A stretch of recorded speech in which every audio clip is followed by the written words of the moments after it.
I want to share a story. So, in 1994, I was accepted to study acting at the Royal National Theatre in London. And my master class teachers were Ian McKellen and the late amazing Alan Rickman. Anthony Hopkins was supposed to be there, but he was doing Sense and Sensibility on a shoot. He was actually the chairman of the whole program. And the whole idea was to bring graduate level actors to London from America and around the world to spend a summer studying at the National Theatre. And I was one of 2 undergraduates. Me and this girl were the only 2 undergraduates. Everyone else were in their master's programs. And ultimately, it was an amazing time. And on my return to America, I was reciting sonnets in a place called Maclay Gardens, beautiful gardens in Tallahassee. And, you know, I'm like, the fairest eyes, oh eyes in blackness fair that ever shine in the most heavenly face. The daintiest smile, you know, just getting into it. And you imagine this very secluded park, very beautiful park. And, you know, someone expounding these crazy words, you know, in full passion. Speak the speech I pray you as I pronounced it to you, trippingly on the tongue, right? And I'm trying to get that trippingly and stuff on the tongue. And so next thing I know, I see a guard. I can't remember his name. Has a hand on his gun. He's walking up to me, going, you know, cautiously. Doesn't know who the heck I was, who the heck I am. And what the heck is this guy doing? And he gives the idea, after I talk and explain to him I'm a college student, you know, here studying. He's like, well, why don't you do some Shakespeare here at the park? And that was the moment that the idea of the Southern Shakespeare Festival was born. And 2 years later, the festival happened. In the first year, over 20,000 people showed up. The second year, 30,000 people showed up. But when I took the idea, initially, I was like, wow, this is really great. Who should I go talk to? Like any startup, right? Who do I talk to? Who do I validate this idea? Who do I find out, you know, if this idea is good or not? Because I think it is, because we don't have any professional theater in Tallahassee. We have the top 10 BFA acting programs in the country, yet we do not have professional theater. There's something systemically flawed with that. So how do I fix the system? Well, I'd attended London. I had these contacts with these amazing individuals. And I wanted to, you know, do something about it. Even though I had never produced anything, I'd never even actually been in a full-length play. Even though I was an acting student, I was just getting going. So I took the idea to Dean Lazier, who's the dean of the school. He's like a VC. And ultimately, I was really nervous. I gave him the pitch, and he said, come back to me with a business plan. I get 10 of these ideas a day, you know, boom, boom, boom. And you got to imagine, I was like this little puppy dog who had this, you know, was excited about this project, and he didn't know who the heck I was. I was just one of his students. I didn't have any credentials that would meet the expectations of a VC. I had no track record. I had nothing. And of course he would respond that way, because that's how VCs would respond when you have your startup idea and you're going after access to capital networks. They want to invest in something that will return an investment that they can trust is not going to fail. And the simple fact is, when the failure rate is so high with startups and stuff, that it's important that the jockey has credentials. That's with the startup, right? Not necessarily with the found up, but with the startup. But I was, angry about that. And And I went to my next choice, which was, well, he was the dean. How about the founder of the School of Theater? And I went to, the late Mr. Fallan, Dean Emeritus Richard Fallan. Amazing guy. And then for the life of me, I couldn't find him. I walked all over the freaking School of Theater offices. I'd never met the guy. I've heard of him. He's a legend. People would, he'd hold these. He held the largest class at Florida State. It was Theater 101. And it was on the main stage, and he would teach it, and it was the largest class, like 500 students in it. Well, it was a simple A. It was kind of fun, and the whole idea was to kind of give student body an introduction to theater that they normally wouldn't have, and here was an easy kind of laid-back way to get it done. Well, finally, I went back to the dean's office and talked to the secretary. Says, "Excuse me, but I can't find Dean Emeritus Richard Fallan's office. I'd like to talk with him." And she's like, "Oh, he's over at the annex." The annex. Well, the annex was this dive of a student theater. It was just our little space. And it had a little stage, and we would do student productions there. And I'm like, what the fuck is he doing in there? So I went over there. It was right next door, and it's just a dive. So I walked down, and it's like, oh, this is all like art therapy stuff. So the first part of the theater is art therapy and some other school, not even the School of Theater, art department, right? And psychology or something. Finally, I get to the end where the theater is, and there's one last little room I remember. And I always thought it was basically a janitor's closet, because that's normally probably what it would have been. And sure enough, it said Dean Emeritus Richard Fallan, and the room was so small, really small, right? I was like, how the heck does a guy, he's a big, turns out a pretty big guy like myself.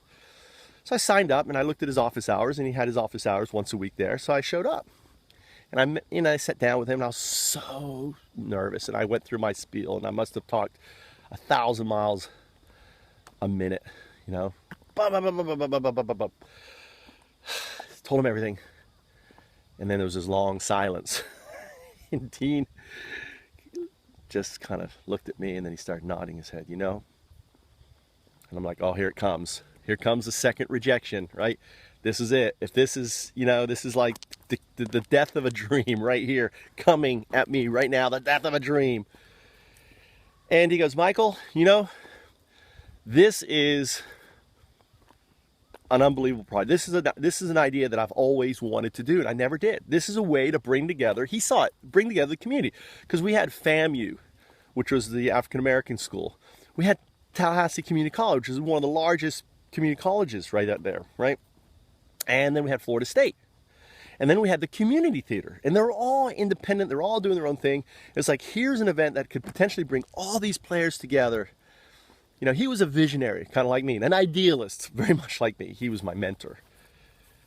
And he goes, Michael, I'm going to get behind this. But, he goes, you're going to do the walking. But I'm there every step of the way with you. Back then I had no idea what he meant by you're going to do the walking. And I just remember I was just jumping out of my skin. I was so excited. I thank you, Dean Fallan. Oh my gosh. I was like, bah! Imagine getting your first startup going, or at least finding that archangel, which he was. He was my archangel. And he actually is the whole vision behind the archangel and found ups. Because I realized the most important role model for launching any sort of innovation is your archangel. And he was my archangel. Ultimately, like I said at the beginning, it happened. Now, something interesting did happen, and this relates to Ethereum, because I'm seeing it all over again.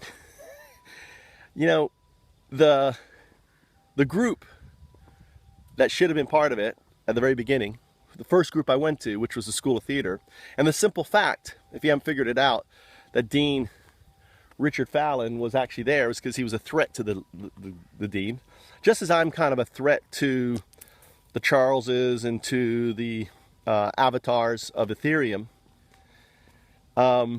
because I'm not from the status quo. I'm not from the Ethereum group. I'm an outsider coming in, just like I was an outsider coming in to School of Theater.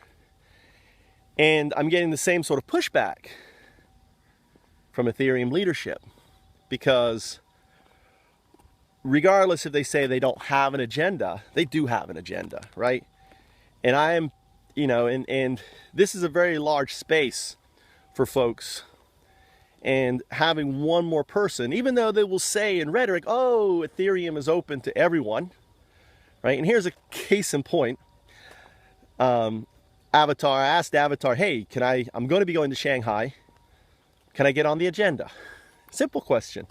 No, I can't put you on the agenda. I want to talk about on DEF CON. No, I can't do that. This meeting is just for minors. Just for minors. I'm flying here from Japan there. And he goes, I don't want to have any really, I don't want to do anything with Ethereum. I want to distance ourselves. And here's an organization called Ethereum Classic, right? Uses the name Ethereum that wants to distance themselves. The reality is, and I have the greatest respect for Avatar, I have the greatest respect for Charles, is that I'm that guy from Cloud9. I'm that guy who's an unknown. I'm that guy who ultimately or that dog, the dog who's just come into their sandpit, just cocked his leg and just is peeing and saying, I'm here. Avatar's idea was, hey, why don't you go to Africa? Go to Africa and do something there. You could do amazing things in Africa. I was like, well, I want to do amazing things for the world, and Ethereum is that vehicle. And when I told Avatar, I said, listen, what we're experiencing right now, I've gone through before. The School of Theater did the same thing. I'm not angry. It's just, I'm actually humored because I'm looking back and saying, wow, the same game is playing. I said, next year, at the next UnDevCon, you'll be participating. It's a shame that I don't have you today, because this event is you don't see how important this event is for ETC, right? And even your statement like, I don't want to be a leader, you are a leader for ETC. I look at you as a leader. Everyone looks at you as a leader. You're the guy who's running and managing the ETC meetup groups. Of course you're a leader for ETC.